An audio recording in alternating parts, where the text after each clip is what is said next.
Shalom, Bapak Ibu, Saudara yang terkasih dalam Tuhan. Pada pagi hari yang indah ini, kita bersyukur oleh kemurahan Tuhan, oleh kasih Tuhan.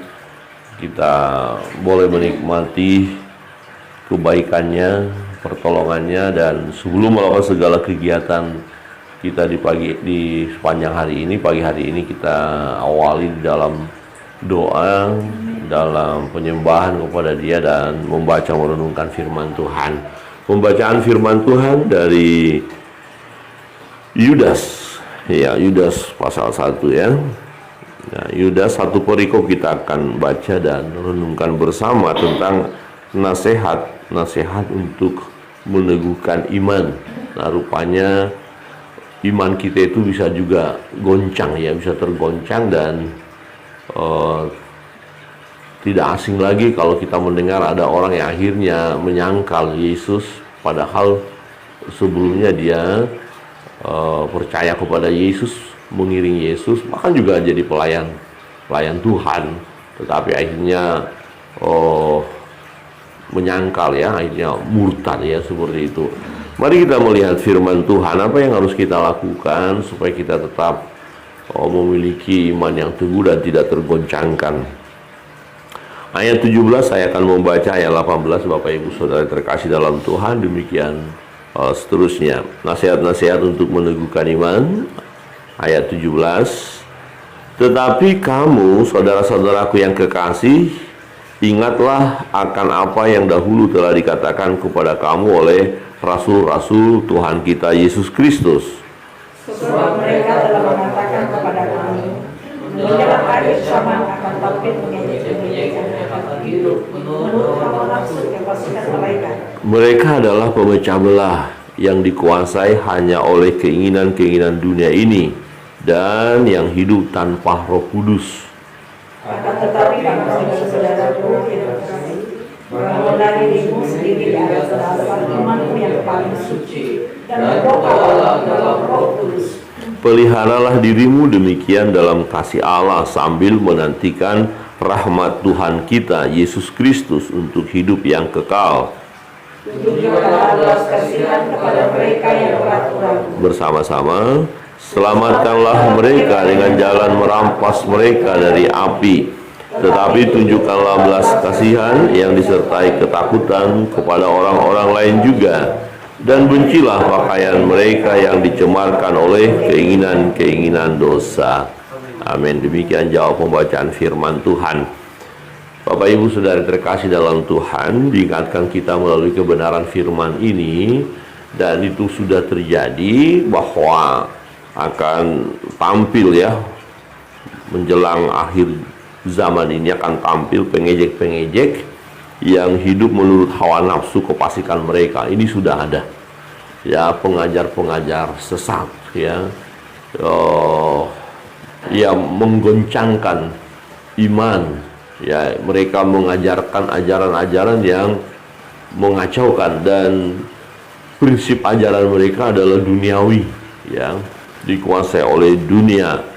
Dikatakan mereka adalah pemecah belah yang dikuasai oleh keinginan-keinginan dunia ini dan yang hidup tanpa Roh Kudus. Jadi pengajar-pengajar sesat itu memang dia adalah antikristus ya. Tidak ada Roh Kudus di dalam diri mereka.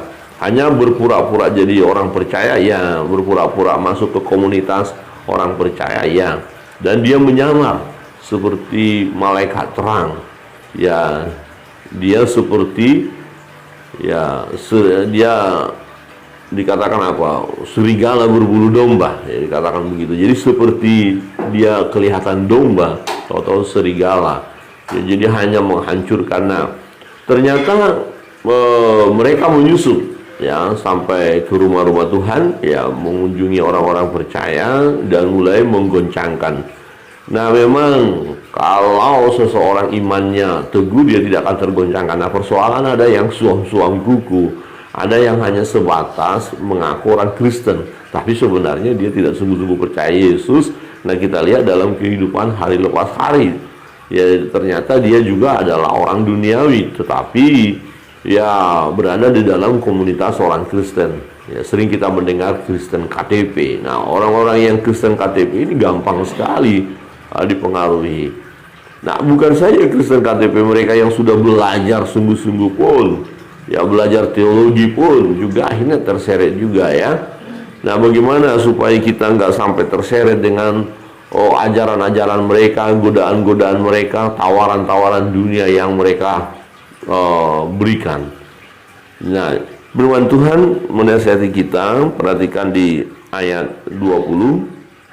Akan tetapi kamu, saudara-saudaraku yang kekasih, bangunlah dirimu sendiri di atas dasar imanmu yang paling suci, dan berdoalah dalam Roh Kudus. Jadi kita nggak boleh iman yang stagnan, iman yang kerdil ya, tapi iman kita harus bertumbuh. Jadi iman seseorang bertumbuh tidak bim salabim, langsung punya iman yang hebat, enggak.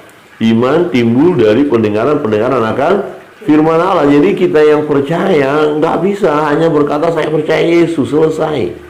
Ya, kita harus memiliki iman yang bertumbuh. Bangunlah, dikatakan, bangunlah dirimu sendiri di atas dasar imanmu yang paling suci. Jadi bagaimana supaya iman kita mantap? Ya, belajar firman Allah. Kuasai, terus belajar, baca firman Tuhan, berdoa, berserah kepada Allah.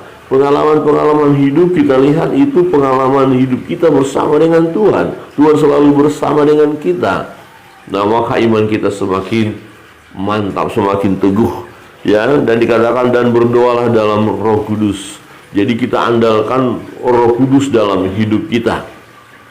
Ya, memang firman Tuhan mengingatkan kita jangan ada seorang pun di antara kita merasa diri sudah imannya mantap, sudah berdiri teguh sehingga dia tidak berjaga-jaga, maka dia kemungkinan akan jatuh. Jadi tetap kita berjaga-jaga, berwaspada. Nah, pengajar-pengajar sesat itu terus merajalela, mau memecah belah. Ya, gereja dipecah belah, sinode pun dipecah belah, semua dibuat kacau. Nah, ironisnya adalah orang-orang yang dikacaukan ini merasa diri benar semuanya, tetapi kok pecah. Nah, ini bagaimana pekerjaan kuasa kegelapan itu luar biasa ya. Wah, berarti kita nggak boleh main-main, kita nggak boleh bersantai-santai, nggak boleh menganggap Allah sudahlah, tidak ada apa-apa itu, udah bisa. Jadi harus bangunlah dirimu sendiri di atas dasar imanmu yang paling suci. Ya, berbicara dengan bangunan nggak mungkin hanya fondasi saja.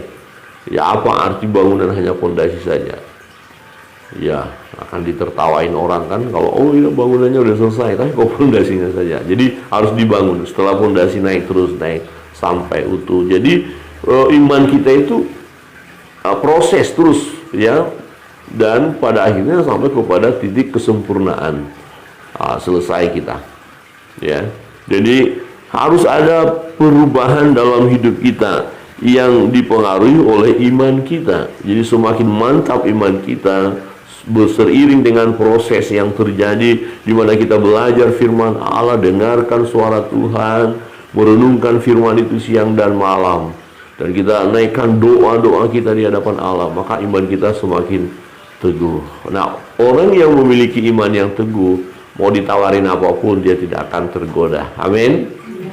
Ya, bahwa ini ada harta, ini ada uang banyak, itu ambil uangmu. Tapi kalau iman kita masih ya setengah-setengah, ya enggak apa-apa lah, yang penting uang nanti kan bisa bertobat kembali, enak saja. Nggak bisa. Ya, ada orang menawarkan cara-cara yang tidak halal, ya, untuk mendapatkan harta, untuk mendapatkan sesuatu yang kita inginkan, tetapi caranya bukan cara Tuhan. Kadang-kadang kita bisa tergoda kalau kita tidak sungguh-sungguh kepada Tuhan, atau iman kita tidak kita bangun. Tapi kalau kita membangun iman kita dari kebiasaan kita hari lepas hari, ya kita tidak terseret. Nah, misalnya kita menemukan barang orang jatuh, kita nggak langsung bilang, wah puji Tuhan saya ketemu ini, padahal di situ ada alamatnya, misalnya ada KTP-nya, di situ dompet jatuh gitu, wah ini ada uang banyak, uangnya ambil, dompetnya lemparkan ke sana, waduh ngiri kali itu. Ya, ambil uangnya terus pura-pura nggak tahu, lemparkan, nggak boleh. harus utuh semua dan ada KTP di situ, ya hubungi kasih di media sosial. Nah, ini yang merasa kehilangan boleh temukan, boleh hubungi nomor ini kan. Wah, itu mantap berarti imannya, tidak tergoda dengan uang itu kan. Yang kedua, saudara yang terkasih dalam Tuhan, ayat 21, peliharalah dirimu demikian dalam kasih Allah sambil menantikan rahmat Tuhan kita Yesus Kristus untuk hidup yang kekal. Jadi hidup yang kekal pasti. Jadi kita sedang berjalan menuju hidup yang kekal itu. Tapi kan kita kan belum selesai. Ya, selagi kita hidup, ini masa penantian. Jangan kecewa. Ya, memang ada ya orang berkata, ya, wah ini nggak benar ini firman Tuhan. Katanya dari dulu hari Tuhan sudah dekat, hari Tuhan sudah dekat. Nah, maka dalam tulisan Petrus berkata, Tuhan tidak pernah lalai, tidak pernah lupa menepati janjinya. Jadi hari Tuhan pasti datang, akan tiba, dan kedatangannya tiba-tiba. Ya, tidak seorang pun yang tahu. Tetapi kita dalam perjalanan hidup, apa yang harus kita lakukan? Pelihara dirimu demikian dalam kasih Allah. Tetaplah berada dalam kasih Allah. Tetaplah dalam kebenaran firman. Tetaplah lakukan yang baik. Ya, tetaplah setia kepada Tuhan. Tetap andalkan Tuhan dalam hidup ini. Jangan diri sendiri, jangan kekuatan diri sendiri. Jadi pelihara dirimu demikian, sedemikian. Ya, jadi inilah waktu bagi kita untuk melakukan yang terbaik bagi Tuhan selagi kita hidup. Ya, kita terlibat dalam pelayanan, peduli kepada orang lain, ya, mengasihi orang lain, mengasihi sesama, keluarga, rumah tangga kita bentuk menjadi rumah tangga yang harmonis, yang bahagia, yang takut akan Allah. Ini yang harus kita lakukan.